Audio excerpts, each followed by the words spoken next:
Association lo. Chiang District Wushu Association lo.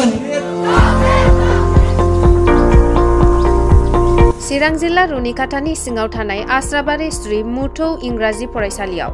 Shri मुथौ इंराजि फरायसालिनि बानजायनायाव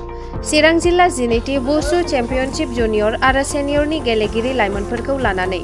सानथामनि हाबाफारि लानाया दिनै जोबनानै थांबाय। सेथि सानाव 93 जन गेलेगिरिफोरखौ मुं थिसननाय हाबाफारि लादों। नैथि सानाव मुलुगनां आबहावा सानजों लोगोसे वुशुनि फिरफिलाखौ बिरहोनायजों गेलेनाय बादायलायनायखौ मावफुंदों आरो साबसिन गेलेग्राफोरखौ सायख'नायबो जायो। फैगौ जानो गोनां आसाम स्टेट वुशु चेम्पियनशिपआव गेलेहैगोनखौ 40 जन सायख'नायबो जायो। दिनैनि थामथि सानाव वुशु चेम्पियनशिप जुनियर आरो सेनियरनि फरायसाफोर सायख'जानायफोरनो साबसिन मानबान्था होनायजों हाबाफारिखौ मेहेरगोनाङै खुंफुंदों। बे हाबाफारियाव दिनै गाहाय आलासि महरै रुनिकाटा सभाराम बरगयारि फरायसालिमानि गोरायुं बिजित ब्रह्म,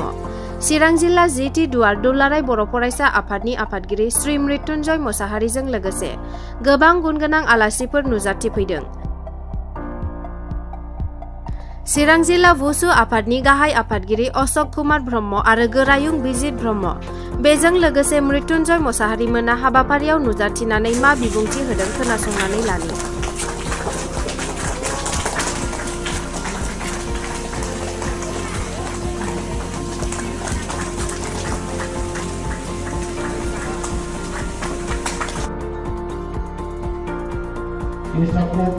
चिरां डिस्ट्रिक्ट वुशु चेम्पियन सिलेक्शनखौ जानानै थांबाय। दा दिनै बे जोबथा मोनसे क्लोजिं सेरेमनि, बेजों लोगोसे जाय देरहानाय सुबुं बिथांमोन गेलेनानै देरहानो हाबाय बिथांमोननि थाखाय दिनै प्राइज होनाय जाबाय। दा नैबे वुशुआ मोनसे जोंनि थाखाय बहुत गोनांथार आरो जोंनि ओनसोलाव ओरैबायदि ओनसोल जे बुंनो थाङोब्ला 500 बोसोर जोंहा बे गेलेनाया ओरैनो गैया जानानै थांबायमोन। खिन्थु नैबे जेब्ला जोंनि ओनसोलाव सान्थिया फैबाय, दा सान्थि जानायनि उनाव गोबां इयुथफोरखौ नुनो मोनबाय जे नैबे खेलानि गेजेरजों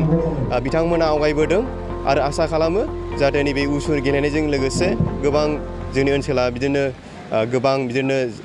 फेग्रा मुवा बेसाद बाहायनाय, ड्राग्स एडिक्ट जानाय आरो गोबां बिदिनो गाज्रि मुवा समाजाव गुबुंले जानायनिफ्राय बिथांमोना मोनसे मोजां मेसेजखौ होनायखौ नुनो मोनदों बिसिनि पार्टिसिपेट खालामनायजों लोगोसे। आरो बिसिनि पार्टिसिपेशना जाहाथे जोंनि बे ओनसोलाव समाजाव मोनसे थुलुंगानाय होगोन आरो जोंनि इयुथ आरो लाइमोनफोरनि मोनसे बिसिनि फिउचारनि मोनसे केरियार बानायनाय आरो बेजों लोगोसे स्पर्ट्सनि मोनसे स्पिरिट, जे स्पिरिटजों जों गोबां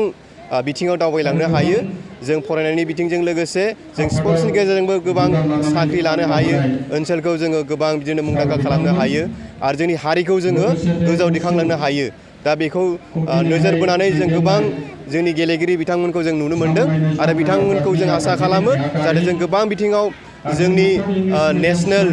आरो इन्टारनेसनेल लेभेलाव बिथांमोना पार्टिसिपेट खालामनानै जोंनि ओनसोलखौ जौगाहोगोन आरो जोंनि हारिखौ जौगाहोगोन।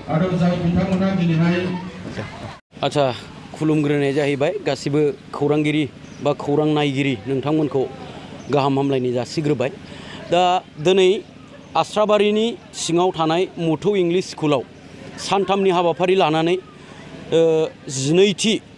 वुशु चेम्पियनशिप चिरां जिल्ला, बियो सानथाम 4 तारिख 5 तारिख आरो 6 तारिख दिनै जोबथा सान। बे सानथामनि हाबाफारिया जोबलांबाय। दिनै बेनो जोंनि थाखाय गोग्गाथाव। वुशु एस'सिएशन आरो चिरां जिल्ला वुशु एस'सिएशन आरो मुथौ इंलिश स्कुल मोननैजों ज' लोगो नांनानै जे अर्गानाइज खालामनाय चेम्पियनशिप एबा चिरां डिस्ट्रिक्ट वुशु चेम्पियनशिप, बेयाव जोङो फैबाय थानाय समाव जे स्टेट वुशु चेम्पियनशिप बादायलायनाय जागोन, बिनि थाखाय जोङो 40 एबा 40 प्लेयार्सफोरनि बांसिन जोङो स्टेटनि थाखाय रेडि खालामनानै मोननो हाबाय। बेयाव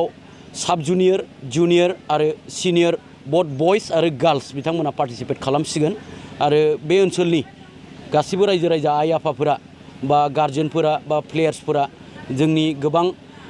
खना खनला थानाय वुशु एस'सिएशननि इउनिटफोरा दिनै गोबां 100 बा 100निख्रुइ बांसिन जे प्लेयार्सफोर पार्टिसिपेट खालामफैनानै बिथांमोना साक्सेस खालामहोबाय। बिनि थाखाय बयनोबो आं धन्यबादखौ होबाय, गोजोननायखौ जासिबाय। नैथि चिरां डिस्ट्रिक्ट उसु चेम्पियनशिप सेलेक्शन गेम बेयाव रुनिकाटा टेन्डरनि सिङाव आस्राबारि बेयाव मुथौ इंलिश स्कुल बेवहाय बानजायनाय जादों सानथामनि हाबाफारिजों आरो बे जिल्लाजों खुंजानाय बेयो मोनसे हाबाफारि आरो बे गेमनि गेजेरजोंनो स्टेट लेभेलाव गेलेनो थाखाय सेलेक्शन खालामबाय बिथांमोनहा आङो जायफ्रा सेलेक्ट जाबाय बिथांमोनखौ आं कंग्रेचुलेसन हरो आरो आं दिनै नोंथांमोननि चेनेलनि गेजेरजों आङो मेसेज होनो लुगैदों जे जोङो मानसि हिसाबै सोरबाया फरायनाय दिगजों सोरबाया गेलेनाय दिगजों सोरबाया दामनाय देनायनि दिगजों बायदि बायदि गाबागाव चइस गाबागाव मोजां मोननाय जि माने थांखिफोर बेजों जोंहा थांनांगौ जायो बे हिसाबै बेवहाय गेलेनाय जायफोर बाहागो लानाय बिथांमोनहा गेलेनायखौ मोजां मोनो आङो बिथांमोनखौ थुलुंगाखांनायखौ आङो लुगैदों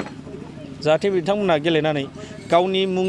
खालामनायजों लोगोसे ओनसोलनि मुं आरो बे गेलेनायनि गेजेरजोंनो गावनि आथिङाव गसंनानै थानो हानाय बा इयुन समाव सुबिदा मोननो हानाय बेबायदि गोसो होनानै गेलेगोन आं बेखौ मिजिंथिदों आरो जोंनि ओनसोल हिसाबै जोंहा गोग्लैसोनाय ओनसोल